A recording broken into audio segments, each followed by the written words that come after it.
Within only a year, vibe coding went from being a cool, novel way of using AI to now just all of a sudden being the new software anti-pattern. But in my opinion, vibe coding is not bad. There's nothing wrong with this approach, even if you are doing very large projects. The fashionable trend right now is to bash this method. Spec-Driven Development is apparently the new proper way of getting AI to produce quality code. The point I want to make in this video is that the two methods can be used for any code size. Vibe coding doesn't have to be the villain. So if we just go back to what vibe coding is, it should be familiar to almost everyone. This is where you just place a direct prompt. When you want a full application or any snippet of code, you simply just type a prompt and the AI will just try and generate something. When you need creative output, such as designs, user interfaces, creating an image, vibe coding gets the job done without too much back and forth. But for a different use case, let's say you're building a large code base, if you have got much more detailed requirements, specifications, of course vibe coding is going to start showing a lot of limitations. For one, AI might repeatedly generate the wrong solution, which is going to leave you in a long cycle of you continuously fixing bugs, you continuously correcting it, and you'll have these extended prompts. So in these sort of use cases, the better option would be to use a methodology such as spec-driven development. Now, this is specifically for coding a project that can span for days, or maybe you have a larger team environment. But it would be completely incorrect to just throw a blanket label over simplify vibe coding as just being completely bad. Instead, there is a bit of a spectrum. As I'm trying to show in this diagram, the two extremes, vibe coding is the simplest and quickest way to get the results.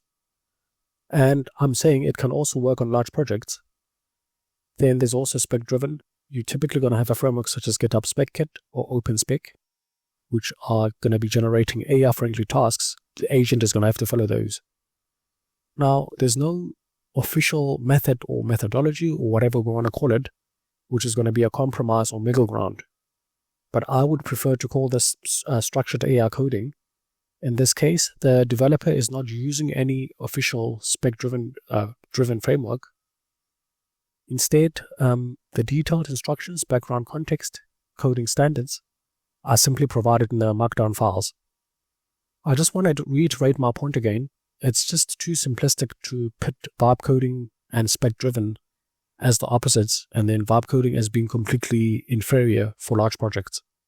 So, for example, a very experienced developer who's only specializing in back-end development, that developer might be forced to rely on vibe coding if they don't have the skills to generate the front end.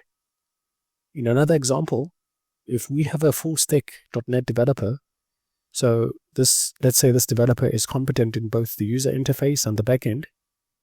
If this developer doesn't have any experience in Java ecosystem, now if a project comes along where an application needs to be rewritten from .NET to Java, this developer is not going to be as competent as AI, even if AI generates a lot of buggy code. Now, in which instances does vibe coding really shine? Any creative output, such as designs, the user interface, these are very easily vibe codable. There are less constraints, there's no hard complex business rules. Small mistakes they're not going to break the whole system or break the logic. Another good use case is, for vibe coding is going to be if the problem space is well understood. So if the AI already knows exactly what needs to be created, spec-driven development might be overkill. Let's say you want a working application and also you want to have access to the full source code. Very good example would be creating a game that is already known. For example, the classic games such as Tetris. There's going to be very little point in taking the time to write specs because every AI model already knows exactly how Tetris works. Okay, so now another use case for vibe coding. I wouldn't say this is strictly vibe coding, but when a developer is using AI coding assistants in tools such as VS Code or even Visual Studio, typically these have a native support for GitHub Copilot or maybe OpenAI Codex. Now, prompting an AI coding assistance for tasks such as just completing a little snippet of code, creating unit tests, conducting code reviews. I would put this sort of more or less in the same level as vibe coding. Vibe coding has also moved beyond simple chatbots like ChatGPT. A new category of tools is available. So this is going to be the AI application builders.